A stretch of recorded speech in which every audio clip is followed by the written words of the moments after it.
Le cartwheel, la traduction littérale, c'est roue de la charrette ou faire la roue. Dans les années 90 à 2000, la British Gliding Association a été confrontée du fait de la multiplication des treuils à une forte progression de ce type d'accidents qui peuvent également survenir lors du remorquage par un avion puissant. Nous sommes à notre tour chaque année touchés par des accidents de treuillage. Les Britanniques ont réussi en peu de temps à presque tous les éradiquer, avec cependant quelques résurgences. Les mesures de précaution et la vigilance requises lors des opérations de treuillage doivent être sans cesse rappelées pour être efficaces.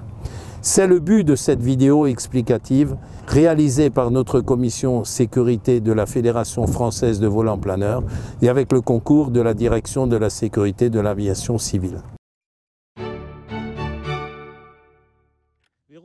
Pour la treuiller, le câble est accroché sous le planeur, juste devant la roue, au niveau du centre de gravité. Si le planeur n'est pas parfaitement positionné dans la direction du treuil, la mise en tension du câble provoquera un moment en roulis et l'inclinaison du planeur. Dans cette phase initiale du treuillage, planeur à l'arrêt, les gouvernes n'ont aucune efficacité, d'où l'assistance au sol. Vu l'accélération, des forces aérodynamiques très importantes apparaissent rapidement. Si une aile entre en contact avec le sol, la force de frottement résultante, même faible, combinée au bras de levier de l'aile, immense, entraîne le planeur dans une rotation enlacée jusqu'à 90 degrés. L'aile qui avance monte encore par effet aérodynamique, ce qui contraint fortement l'autre aile sur le sol. Lorsque le fuselage quitte le sol, la rotation enlacée du planeur se poursuit. Elle s'accélère violemment quand l'aile au sol cesse de frotter. Le planeur tourne autour du point d'accrochage, passe sur le dos et c'est le choc, sur le nez de l'appareil ou sur l'aile opposée. D'où l'expression « faire la roue ». Tant que le câble n'est pas décroché, il tente à faire passer le planeur sur le dos. C'est un facteur déterminant de la gravité de ces accidents. Une fois amorcé, le phénomène est divergent et irrattrapable.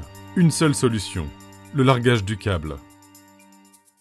L'ensemble de la séquence accidentelle dure environ 5 secondes. Pour détecter la situation indésirable, décider le largage, larguer le câble et éviter la casse, vous avez 1 seconde. Et mieux vaut risquer un faux départ. En 2015, un cartwheel a été filmé. Le rapport d'accident est disponible sur le site du BEA.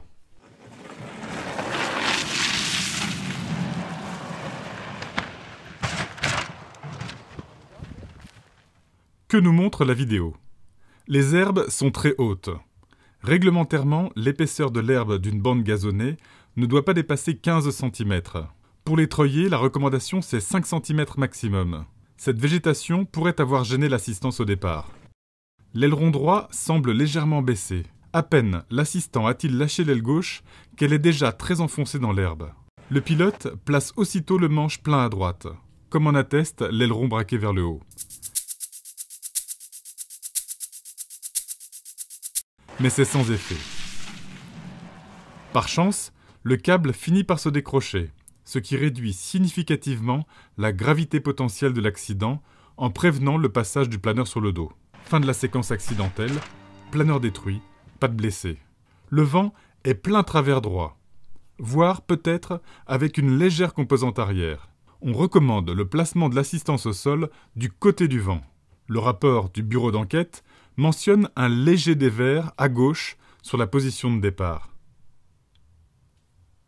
Consultez le rapport d'enquête du BEA. Le contexte a aussi joué un rôle déterminant dans la décision de réaliser ce vol, et aussi dans un certain flottement à bord, qui n'a pas permis à l'équipage d'être au mieux de ses capacités. Avant un treuillage, pour que la seconde soit une durée exploitable, il faut se bâtir une conscience de la situation à partir des facteurs de risque qu'il faut bien identifier. Le pilote est en avant des ailes. Il a peu de repères pour contrôler l'horizontalité du planeur. Il doit donc intégrer mentalement la géométrie du planeur. Quelle est son envergure? La géométrie des plans, aile haute ou médiane? Avec plus ou moins de dièdre? Équipé de roulettes ou de patins en bout d'aile? Ballast rempli ou non? La hauteur de l'herbe, pas plus de 5 cm. Un dévers du terrain est particulièrement risqué. L'assistance au sol doit être positionnée du côté du vent. Une composante de vent arrière n'est pas acceptable. Le planeur doit être parfaitement aligné sur le treuil. Selon l'ergonomie des machines, certaines positions du manche empêchent de saisir la commande de largage. La poignée jaune doit absolument être saisie avant la mise en tension du câble et jusqu'au largage, à la fin du treuillage. La force à exercer sur la commande de largage n'est pas la même, selon que le câble est en tension ou non. Il faut observer chaque treuillage pour préparer le suivant et prendre en compte les changements aérologiques. On n'est jamais certain de pouvoir garder le planeur à l'inclinaison nulle dans les premières secondes du lancer. Il faut donc toujours être prêt à larguer le câble. Si l'attente qui précède le treuillage, alors que tout est prêt, dure plus longtemps que prévu, ne laissez pas votre attention se disperser. Restez concentré. Et si vous êtes 2 pilotes à bord, sachez toujours qui est aux commandes. Nous comptons sur votre mobilisation. Bon vol!